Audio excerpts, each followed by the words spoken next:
ආයුබෝවන් නිශ්චල දේපල සම්බන්ධ ගනුදෙනුවලදී එහෙමත් නැත්නම් ඉඩමක් විකිණීම, පැවරීම, උකස් කිරීම, තෑගි දීම මෙන්න මේ වගේ එක් ආකාරයේ ඉඩම් සම්බන්ධ ගනුදෙනුවලදී යොදා ගනු ලබන ඔප්පු වර්ග පිළිබඳව මීට පෙර වීඩියෝ කිහිපයකින් අපි සාකච්ඡා කරා. මේ අනුව අද වීඩියෝ එකකින් අපි සාකච්ඡා කරන්න බලාපොරොත්තු වෙන්නේ විකිණීමට එකඟ වීමේ ඔප්පුව පිළිබඳව. මුලින්ම අපි බලමු මොන වගේ අවස්ථාවලදීද විකිණීමට එකඟ වීමේ ඔප්පුවක් සකස් කිරීම සිදු කළ යුතු වෙන්නේ කියලා. යම්කිසි කෙනෙක් ඉඩමක් මිලදී ගන්න තීරණය කරයින් පස්සේ අදාළ ඉඩමේ විකිණුම් මිලෙන් කොටසක් මුලින් ගෙවලා අතිකාර මුදලක් වශයෙන් ඉතිරි මුදල ගෙවීම සඳහා කිසියම් කාල සීමාවක් ගත වෙනවා නම් මෙන්න මේ වගේ අවස්ථාවකදී අදාළ ඉඩමේ විකිණුම්කරු සමග සාකච්ඡා කරලා විකිණීමට එකඟ වීමේ ඔප්පුවක් සකස් කරගන්න මේ පාර්ශවයන්ට හැකියාව තියෙනවා. ඒ වගේම තමයි මේ විකිණුම්කාර පාර්ශවයත් ගැනුම්කාර පාර්ශවයත් අතර ඇති කරගන්නා වෙනත් ඕනෑම ආකාරයක එකඟතාවයක් කොන්දේසියක් සම්පූර්ණ කිරීමෙන් පස්සේ මේ විකිණීම ස්ථිර වන ආකාරයට විකිණීමට එකඟ වීමේ ඔප්පුවක් සකස් කර ගැනීමට පාර්ශවයන්ට හැකියාව තියෙනවා. ඊළඟට අපි බලමු මේ විදිහේ ඔප්පුවක අන්තර්ගත විය යුතු කරුණු මොනවද කියලා. සාමාන්‍ය අනෙක් සියලුම ඔප්පුවල වගේම මේ ඔප්පුවලත් පාර්ශවයන්ගේ නම්, ලිපින, ජාතික හැඳුනුම්පත් අංක මෙන්න මේ විස්තර ටික සඳහන් වෙන්න ඕනේ. ඒ වගේම තමයි අදාළ ඉඩමේ ප්‍රමාණය, ඉඩමේ නම, ඉඩමේ පිහිටීම මෙන්න මේ වගේ විස්තර ටික ඉඩමේ උපලේඛනය තුළ මේ ඔප්පුවේ උපලේඛනය තුළ අනිවාර්යයෙන්ම සඳහන් කිරීම කළ යුතුයි. විකිණීමට එකඟ වීමේ ඔප්පුවක අනිවාර්යයෙන්ම මේ අදාළ ඉඩමේ විකිණුම් මිල සටහන් විය යුතුයි. ඒ වගේම මේ විකිණුම් මිලෙන් කොපමණ මුදලක් අතිකාරම් වශයෙන් මුලින් ගෙවනවද? ඒ වගේම ඉතිරි මුදල ගෙවන්නේ කුමන ආකාරයටද, කුමන දිනයකද මෙන්න මේ විස්තර ටික පැහැදිලිව අනිවාර්යයෙන්ම සඳහන් විය යුතුයි. අපි මේ සම්පූර්ණ කරුණම උදාහරණයක් මගින් පැහැදිලි කරගන්නවා නම් A සහ B කියලා පුද්ගලයන් දෙන්නෙක් ඉන්නවා. මේ A කියන පුද්ගලයාට අයිති ඉඩම B කියන පුද්ගලයා විසින් රුපියල් ලක්ෂ 20ක මුදලකට මිලදී ගන්න බලාපොරොත්තු වෙනවා. එතකොට B කියන පුද්ගලයා මුලින් ලක්ෂ 10ක් ලබා දීලා ඉතුරු ලක්ෂ 10ක මුදල මාස 3කින් පස්සේ ලබා දීමට තමයි එකඟ වෙන්නේ.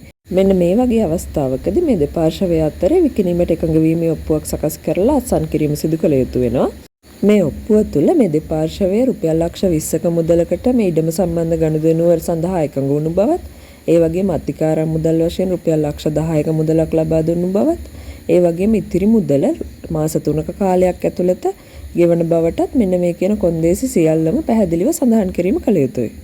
ඊළඟට විකිණීමට එකඟ වීමේ ඔප්පුවක අනිවාර්යයෙන්ම ඇතුළත් කරනු ලබන අංගයක් තමයි අදාළ දෙපාර්ශවය විසින් මේ විකිණුම් මිල සම්පූර්ණයෙන්ම හුවමාරු වුණයින් පස්සේ දේපළ විකිණුම් මිල සම්පූර්ණයෙන් ගැනුම්කරු විසින් විකිණුම්කරු වෙත ගෙවීමෙන් අනතුරුව අදාළ දේපළේ නිරවුල් භුක්තිය විකිණුම්කරු විසින් ගැනුම්කරුට සින්නක්කර ඔප්පුවක් මගින් පවරා දීම කළ යුතුයි කියන එක. විකිණීමට එකඟ වීමේ ඔප්පුවක් මගින් දෙපාර්ශවයක් අතර ඉඩමක් සම්බන්ධ ගනුදෙනුවක් සිදු වෙලා අදාළ කොන්දේසි අනුව නියමිත පරිදි ගෙවීම කරලා අවසන් වුණා නම් මෙන්න මේ විදිහට තමයි අදාළ කටයුතු අවසන් වීම සිදු වෙන්නේ. අවසානයේ සින්නක්කර ඔප්පුවක් මගින් විකිණුම්කරු විසින් ගැනුම්කරුට දේපළ පවරා දීම තුළින්. නමුත් කිසියම් අවස්ථාවක මේ දෙපාර්ශවයෙන් එක් පාර්ශවයක් විසින් මේ කොන්දේසි කඩ කිරීමක් කළොත්, මේ කොන්දේසි වලට අනුව කටයුතු කිරීම නොකළොත් මේ වගේ අවස්ථාවකදී මොකක්ද කරන්න කියලාත් මේ අදාළ විකිණීමට එකඟ වීමේ ඔප්පුවට ඇතුළත් කරන්න පුළුවන්. යම්කිසි අවස්ථාවක ඉඩමේ ගැනුම්කරු විසින් මේ නියමිත කාල සීමාව තුළ අදාළ ගෙවීම් සිදු නොකළොත්, නියමිත කාලය තුළ ගෙවීම් පැහැර හරිනවා නම් මේ වගේ අවස්ථාවකදී විකිණුම්කරුට අදාළ අතිකාරම් මුදලින් කිසියම් ප්‍රමාණයක් රඳවාගෙන ඉතිරි මුදල ගැනුම්කරු වෙත ලබා දෙන්න කියලා කොන්දේසියක් ඇතුළත් කරන්න පුළුවන්. උදාහරණයක් විදිහට අපි මුලින් සඳහන් කරපු විදිහට අර ලක්ෂ 20ක මුදලකින් අතිකාරම් මුදල විදිහට ලක්ෂ 10ක් ලබාගෙන තියෙනවා නම් විකිණුම්කරු විසින් ගැනුම්කරු මේ විදිහට ඉතිරි කොන්දේසි සම්පූර්ණ නොකරන අවස්ථාවකදී රුපියල් 25000ක මුදලක් කපාගෙන ඉතිරි මුදල ගැනුම්කරු වෙත ලබා දෙන විදිහට කොන්දේසියක් ඇතුළත් කිරීම කරන්න පුළුවන් මේ විකිණීමට එකඟ වීමේ ඔප්පුව තුළට. ඒ වගේම කිසියම් අවස්ථාවක ගැනුම්කරු විසින් නියමිත කාලය තුළ ඉතිරි මුදල් ගෙවීමට සූදානම් වෙලා සිටියත් විකිණුම්කරු විසින් මේ මුදල් බාර ගැනීම ප්‍රතික්ෂේප කරනවා නම්, ඒ වගේම සින්නක්කර ඔප්පුවක් ලිවීමට අපොහසත් වෙනවා නම් මෙන්න මේ වගේ අවස්ථාවකදී අදාළ ඉතිරි මුදල නියමිත අධිකරණයේ තැන්පත් කරලා අධිකරණ රෙජිස්ට්‍රාවරයා ලවා සින්නක්කර ඔප්පුව සකස් කර ගැනීමට දෙපාර්ශවයේ එකඟ වන බවට කොන්දේසියක් මේ ඔප්පුව තුළට ඇතුළත් කරන්න හැකියාව තියෙනවා. මේ විදිහට දෙපාර්ශවය අතරේ ඇති කරගන්නා කොන්දේසි අනුව අදාළ විකිණීම ස්ථිර කරගන්න ආකාරය පිළිබඳව දෙපාර්ශවයේ එකඟතාවයන් ඇතුළත් කරලා තමයි විකිණීමට එකඟ වීමේ ඔප්පුවක් සකස් කිරීම කරන්නේ. අනිකුත් සාමාන්‍ය ඔප්පුවලදී වගේම නොතාරිස්වරයෙකු ලවා මේ ලේඛන පිළියෙල කරලා දෙපාර්ශවය සහ නොතාරිස්වරය අත්සන් කරලා සාක්ෂිකරුවනුත් අත්සන් කරලා ලියාපදිංචි කිරීම තමයි මෙතනදිත් සිදු වෙන්නේ. ඒ වගේම තමයි විකිණීමට එකඟ වීමේ ඔප්පුව මුද්දර ගාස්තුවෙන් නිදහස් ඔප්පුවක් විදිහට තමයි සැලකන්නේ. එතකොට මේ සඳහා මුද්දර ගාස්තු ගෙවීමට අවශ්‍ය වෙන්නේ නැහැ. ඉඩමක් සම්බන්ධ ගනුදෙනුවකදී අදාළ ඉඩමේ ගැනුම්කරුට මේ ඉඩමේ විකිණුම් මිල සම්පූර්ණයෙන්ම එකවර ගෙවන්න බැරි අවස්ථාවකදී තමන්ට මේ ඉඩම ලබා ගන්න තියෙන නොහැකියාව වෙනුවට තමන්ට මේ සඳහා අවස්ථාවක් ලැබෙනවා ඉඩම මිලදී ගන්න අත්තිකාරමක් දීලා. ඒ වගේම තමන් විසින් ලබා දෙන මේ අත්තිකාරම් මුදලට සුරක්ෂිතයක් ආරක්ෂාවකුත් ලැබෙනවා මේ විකිණීමට එකඟ වීමේ ඔප්පුවක් තුලින්.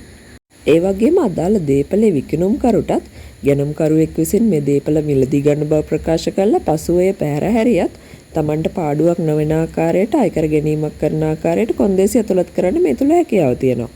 මෙන්න මේ නිසා ඉඩමක් සම්බන්ධ ගනුදෙනුවකදී විකිණුම්කාර පාර්ශවයටත් ගැනුම්කාර පාර්ශවයටත් කියන මේ දෙපාර්ශවයටම වාසිදායක ලියවිල්ලක් විදිහට අපිට මේ විකිණීමට එකඟ වීමේ ඔප්පුව හඳුන්වලා දෙන්න පුළුවන්.